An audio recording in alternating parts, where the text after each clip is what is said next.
Praise the lord. మన ప్రభువును రక్షకుడైన యేసుక్రీస్తు పరిశుద్ధ నామంలో యేసుతో అనుదినము అని యొక్క పరిచర్య ద్వారా దేవుని యొక్క శ్రేష్టమైన వాక్యాన్ని వింటున్న మీ అందరికీ నా హృదయపూర్వకమైన వందనములు. నా ప్రియ సహోదరి సహోదరుడా, వాక్యం వినే ముందుగా చిన్న ప్రార్థన చేసుకుందాం.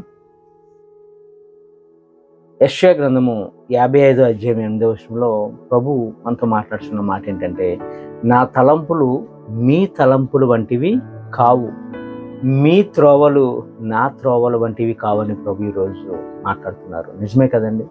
మన ఆలోచనలు, మన తలంపులు వేరేగా ఉంటాయి. ఏదేదో ఆలోచిస్తాం, దానివల్ల మనకు ప్రయోజనం ఉండదు. కానీ దేవుని యొక్క ఆలోచనలు ఎలా ఉంటాయంటే శ్రేష్టమైనవి. ఆయన యొక్క ఆలోచనలు వేరుగా ఉంటాయి. మనం ఒక్కొక్కసారి చాలా రకరకాలుగా ఆలోచన చేస్తాం. ఆలోచన చేసి ఏం చేస్తామంటే మేలు అనుకొని కీడును కోరుకుంటాం. అది ప్రభు మనకు రాకుండా చేస్తే, అయ్యో నా పిల్లలు, నా కుమారుడు, నా కుమార్తె తప్పు త్రోవలో వెళ్తున్నారు, మేలు అనుకొని కీడును కోరుకుంటున్నారని దాన్ని తప్పిస్తే మనం చాలా బాధపడిపోతాం. అయ్యో నాకు ఎందుకు ఇది దక్కలేదు, అయ్యో నేను దీన్ని ఎందుకు సాధించలేకపోయాను అని చాలా కుమిలిపోతాం, కంగారు పడిపోతాం.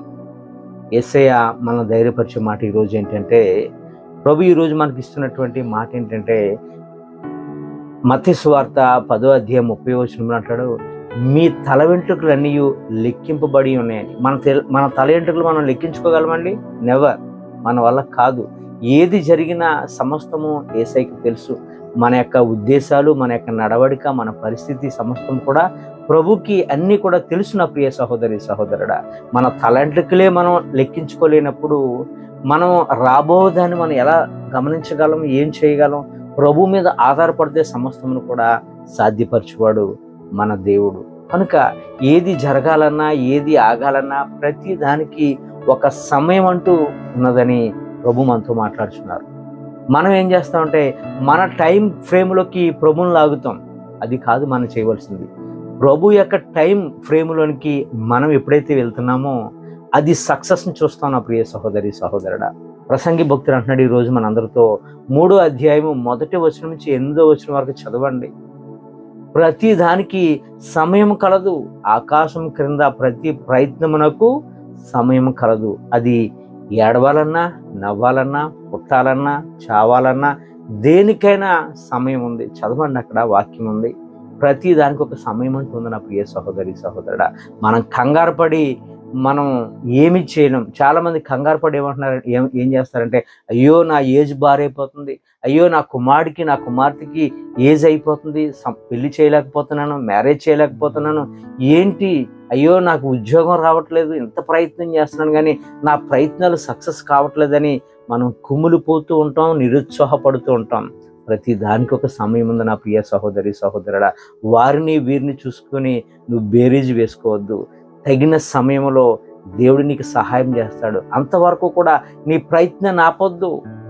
నీ యొక్క ట్రయల్స్ని ఏది కూడా ఆపొద్దు. Try again. ఒకవేళ ఫెయిల్ అవుతుందా ఒకటి, ట్రై అగైన్. అంతే తప్ప కంగారు పడిపోయి నీ యొక్క హృదయాన్ని నువ్వు కించపరుచుకోవద్దు, నీ హృదయాన్ని నువ్వు కుమిలించుకోవద్దు.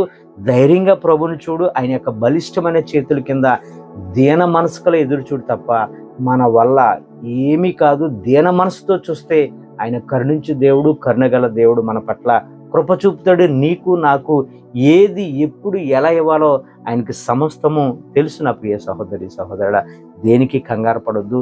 యెహోవా మీద నీ భారం మోపుము, అప్పుడు నీ ఉద్దేశములన్నీ కూడా సఫలపరచును. కనుక కంగారు పడిపోయి అయ్యో అని వేరే ఒక్కరిని చూసుకొని ఎవరిని పోల్చుకోవద్దు. నీవు దేవునికి ప్రత్యేకమైన వాడువు, దేవునికి నువ్వు ప్రత్యేకమైన దానవు. ఈ కొద్ది మాటలు దేవుడు మన అందరి జీవితంలో నెరవేర్చునుగాక. ఆమేన్. God bless you. దేవుడు మిమ్ములను, మీ కుటుంబాలను బహుగా దీవించి ఆశీర్వదించి ఆయన కృపగల హస్తాలు ఆయన తగిన సమయంలో మిమ్మల్ని హెచ్చించునుగాక. ఆమేన్.